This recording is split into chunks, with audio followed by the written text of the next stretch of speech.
منتهى العشوائية المقصودة. حاجة منتهى العشوائية المقصودة. طب ليه مقصودة؟ لازم تسأل السؤال ده، ليه مقصودة؟ فاللي انت شفته ده من المقر بتاع اتحاد الكورة، من مقر اتحاد الكورة المصري، شيء مقصود وشيء غريب قوي. اصل الناس دي مش للدرجة دي يعني، مش منظمة. لا، الناس دي منظمة، والناس دي عارفة هي بتعمل ايه كويس، والناس عملت اللي انت شفته ده بشكل مقصود. مش معقول اكون انا واحد في اتحاد الكورة مش عارف كام واحد جالي من النادي الاهلي، مش عارف افضل الاهلي بيتكون من مين، ما اعرفش فيه غير سيد عبد الحفيظ. طب والباقي مين؟ ما تعرفهمش؟ ما سألتش هما مين؟ ما تقلكش انت جايلك كام فرد من النادي الاهلي؟ قاعد بتطرد الصحافة من المقر الرئيسي بتاعك ليه؟ طب ما الناس دي تتفضل تطلع مكتبها وبعد كده مشي الصحافة. بسيطة يعني. ده أي حد بيتصرف بمنتهى السذاجة يعني هيعملها والعشوائية. أنا راجل أهو بره الاتحاد وبره كل حاجة، وبصور في الأوضة بتاعتي وبقول لك المفروض تتصرف إزاي. هل أنت مستنيني أنا أقول لك؟ مستحيل. وكأن الناس دي مش عارفة المفروض تعمل إيه. هل الناس دي محتاجة تعليم؟ لا، الناس دي محتاجة هري.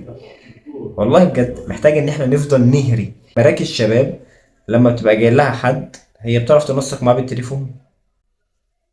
بالتليفون هيتنسق، يا فلان جاي قرب دخل على البوابة استقبله، طريقة الاستقبال عاملة ازاي، كل ده في مراكز شباب عادي جدا بتحصل. تخيل مراكز شباب مش اتحاد كرة مصري.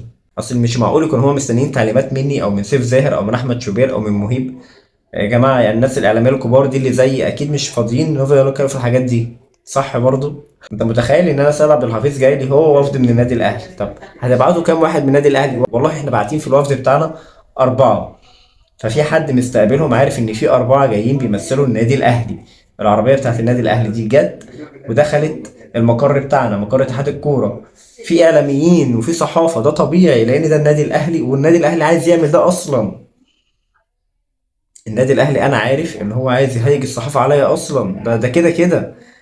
فاهم الفكره؟ فطبعا هاخد الناس دي اطلعهم المكتب فوق بكل شياكه وادب واحترام، وهقفل عليهم يلا يا جماعه انتوا اتفضلوا روحوا خلاص مفيش حاجه، او استنوهم بره لما يبقوا يطلعوا يتكلموا بقى معاكم زي ما يتكلموا. قعدتوا ساعه ساعتين ثلاثه، اكيد انا مفيش غبار عليا، خلاص انت لازم تبقى بره المقر. صح. خلينا نشوف الايام اللي جايه هيحصل ايه.